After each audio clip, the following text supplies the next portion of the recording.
High above Athens, fighter jets track a 737 as it circles the city. 522, do you read? Over. There's no answer from the passenger plane, but there is someone at the controls. More than 100 people are on board. There is one person moving in the cockpit. Repeat, there is. What happened to the crew and passengers? 522, do you read? Over. And who is flying the plane? Helios 522, do you read? Over.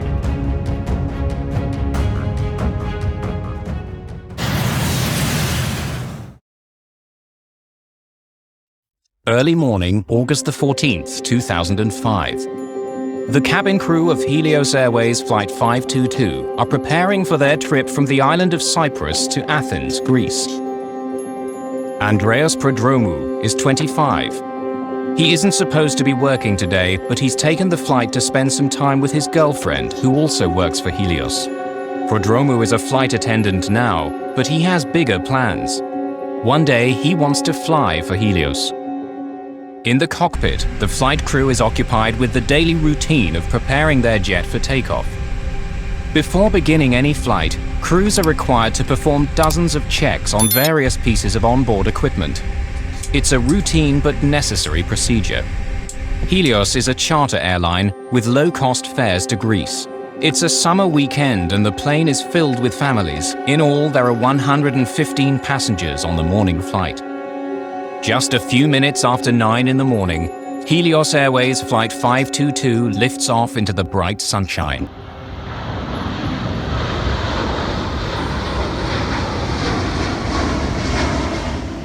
Minutes into the flight, the plane is still climbing towards its cruising altitude. Suddenly, an alarm blares in the cockpit. The flight crew is confused. The takeoff configuration alarm normally only sounds on the ground. It tells pilots their jet isn't ready for takeoff. The crew doesn't know why it's sounding now. With the first alarm still beeping in the cockpit, things become even more confusing. Their master caution alarm goes off. It could indicate that some systems on board are overheating. While the pilots and ground engineers try to troubleshoot the two alarms, most passengers have no idea there's a problem until the pilots are unaware that the oxygen masks in the cabin have dropped, and they still don't know why their takeoff configuration warning is on or why their systems are overheating. But the engineer on the ground is struggling to get a clear picture of what's happening in the air. But as the plane continues to climb, passengers still haven't received any information from the cockpit. Can you confirm that the pressurization panel is set to auto? Helios 522, can you see the circuit breakers? Helios 522. And now the engineer on the ground loses contact with the aircraft. It's less than 30 minutes after takeoff, and Flight 522 is still on course. The plane is high above the Mediterranean Sea and headed straight towards Athens. The flight to Greece normally takes an hour and a half, but the passenger jet has been in the air for over 2 hours, circling in a holding pattern. More than 3 million people live in Athens. A plane slamming into the city could cause an incredible loss of life. The Greek Air Force scrambles 2 of its most sophisticated fighter jets to investigate the Helios plane. But the pilots aren't getting any response. One of the jets flies closer to the cockpit. Someone is in the co-pilot's seat, slumped over the controls. But there's no sign of the captain at all. He can see passengers in their seats, but none of them reacts to the presence of the jet. Then the pilot sees someone moving in the cockpit. The F-16s continue shadowing the jet, but there's no response at all from the cockpit. Suddenly, the 737 turns left and begins to quickly descend. From more than 10,000 meters, the plane drops towards the ground. Then, 2,100 meters above the ground, the person in the captain's seat acknowledges the fighter jet for the very first time. But no words are exchanged. Just after 12 o'clock, almost 3 hours after it took off from the island of Cyprus, Helios Flight 522 slams into the ground. Fire and rescue workers rush to the crash site. There are no survivors. Helios is a small company with just 3 jets. It's the worst air crash in the history of Greece. Most of the 121 victims are from Cyprus. The small island nation declares 3 days of mourning following the crash. Investigators immediately start looking for the cause of the crash. Bodies recovered from the wreckage are brought to the offices of Athens' chief coroner. Autopsies add more mystery to the case. Everyone on board the plane was alive at the time of the crash. But if the passengers were alive the entire flight, why didn't the pilot of the fighter jet see any activity inside the cabin? And who was at the controls as the jet circled over Athens? When investigators find tissue samples in the remains of the cockpit, they make a stunning discovery. The person at the controls of the plane when it crashed was flight attendant Andreas Prodromou, a last-minute addition to the cabin crew. But why was he in the cockpit? Was he trying to save the plane, or did he deliberately fly it into the ground? Several days after finding the outer case of the cockpit voice recorder, Chief Investigator Tsoulakis listens to the final moments of the flight. It answers a vital question. This was no terrorist act. Prodromou had his commercial pilot's license. It was the first step towards his goal of becoming a captain for Helios. When he was seen at the controls, Flight 522 had been in the air for almost 3 hours.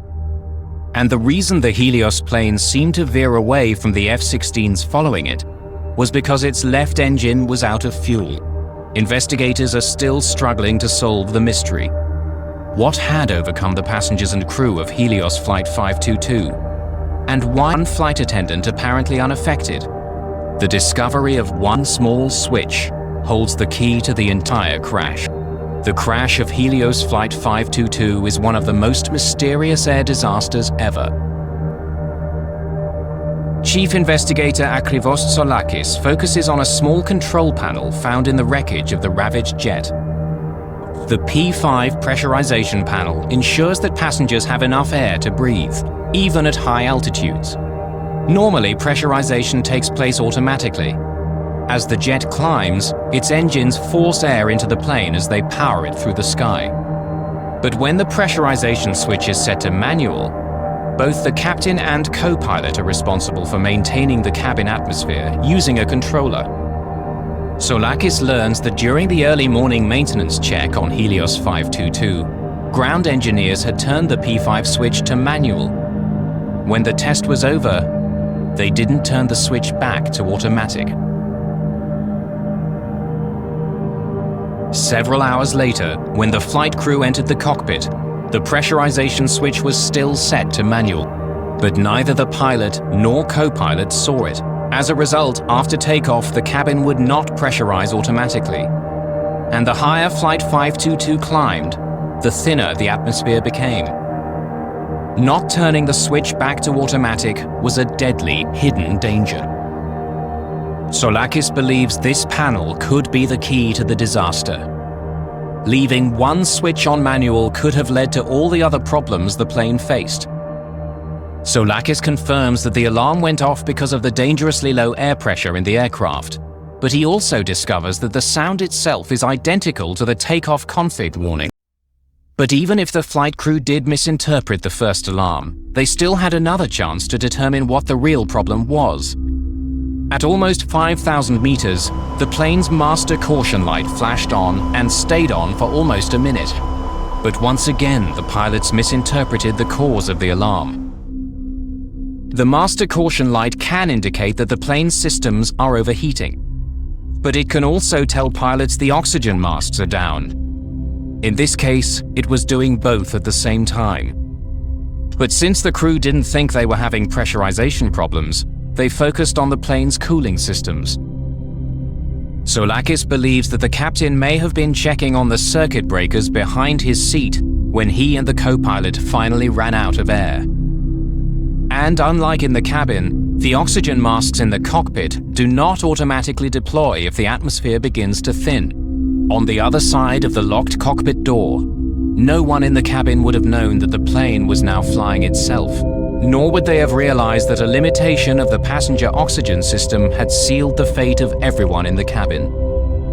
Without a flight crew, Helios 522 would have continued to Athens on autopilot.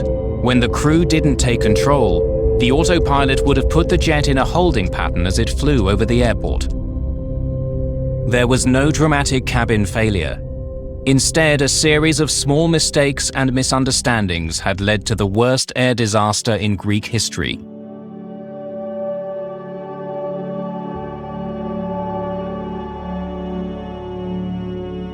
But what the final report does not do is explain what happened in the cabin of the plane. What actions did the flight attendants take? And why was Andreas Prodromou still conscious after almost 3 hours? Prodromou was a scuba diver and a former soldier in the Cypriot Special Forces. His training may have helped him to stay alert a little longer.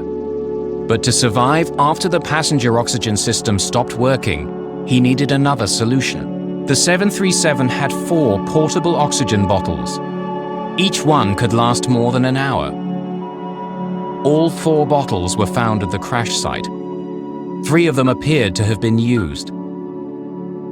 During the accident investigation, DNA was discovered on an oxygen mask in the cockpit that matched the co-pilot's. It's possible Prodromou used it to try and revive him. After 3 hours in the air, everyone who didn't have bottled oxygen would have been unconscious. As it approached Athens, Flight 522 was now a ghost plane. Hypoxia is no more painful than falling asleep. But for Andreas Prodromou, the flight must have been a nightmare. As the F-16s roared to meet the jet, and with his oxygen running out, he must have known that he too was almost out of time. Yet to the very end, he didn't give up. Prodromou made one last attempt to save the plane. When he returns to the cockpit, the young flight attendant who dreamed of becoming a pilot calls for help. Fighting hypoxia and struggling to control an airplane larger than any he had ever flown, Prodromou was in an impossible situation. Even if he could have landed the plane, it was now too late. Flight 522 was out of time and fuel. There are pictures of Andreas in Cyprus, in the cemetery where he and his girlfriend Charis are buried side by side. On the hill north of Athens where Helios Flight 522 crashed, there are faded photographs of many of those who died. Bleached by the brilliant Mediterranean sun, they gaze over the rugged, ancient terrain, silent witnesses to one of the world's most bizarre and tragic airline disasters.